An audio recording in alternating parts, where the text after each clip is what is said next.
Hey everyone! So, recently I found out that some of the new Jurassic World Primal Attack figures were popping out around Canada, and since I live in BC, I decided to take advantage of that and go searching, and I found the new Pachycephalosaurus, which is personally one of my favorite of the line, because of its colors resembling the Jurassic World, I think the 2015 online website render, which I've got it on my phone here. It's got a kind of lime green underbelly, or mint green rather, and then this browny orange coloration on the top. And you can see the pattern really does mirror that, with the little blotchy effect kind of coming up around the base and the stomach. So they really did a great job with kind of mirroring that color pattern, which is neat because if you look in the Wave 1 battle damage Pachycephalosaurus, it's got a very similar looking color with the green on the bottom and the orange on the top.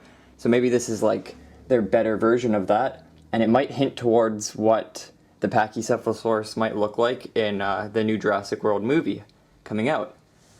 So let's get to unboxing this guy. But before, let's quickly look at the box. We've got the Postasuchus back here, which was what I was originally intending to look for, but instead found this guy. Sauropelta, and then I think Charlie in blue. Okay, I'll quickly get this guy out of the box.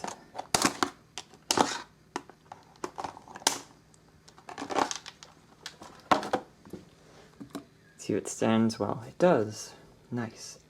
So Mattel already did two Pachycephalosaurus with this sort of mechanism where you push down on the tail and the head pulls in and then rams out.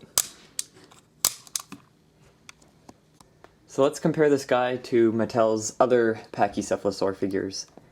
So seems like the legs are a little bit more stiff. They don't pose as well. I guess it's just stuck in this position.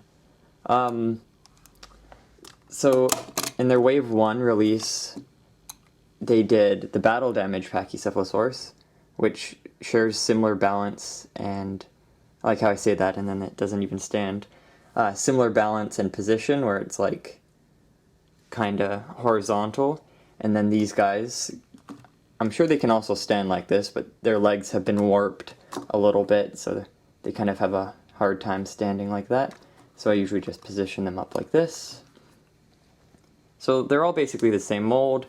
All of their heads have limited turning capabilities. It can go side to side, but it can't kind of swivel because it's on a ball joint.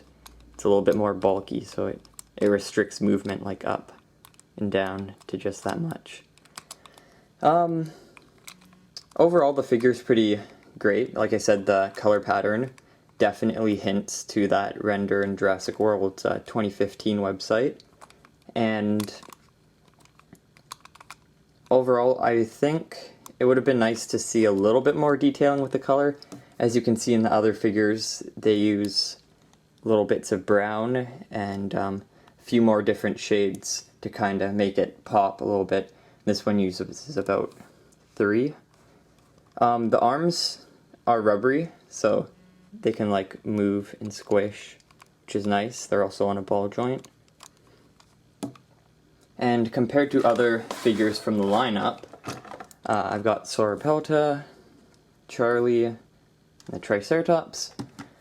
The colors have this kind of earthy tone going on with them, with grays, browns, and greens, which is pretty cool.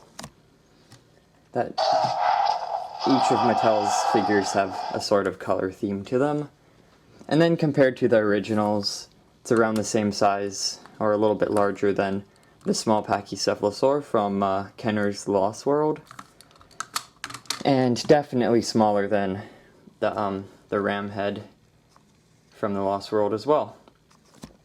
But an interesting parallel is the action figure size. Like the human figures, if you scale them up or down either way, let's see, they're roughly around the same size. So this guy's pretty decently scaled to the human figures. And yeah, it's roughly around the same size as Hasbro's Pachycephalosaurus. So yeah, overall, one of my favorite repaints of the lineup because of how it ties in with the universe. And yeah, I'm glad they did another Pachycephalosaur.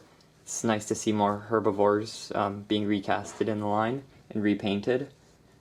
And that concludes my toy review. I hope you guys enjoyed, and I'll see you in the next video. Bye-bye.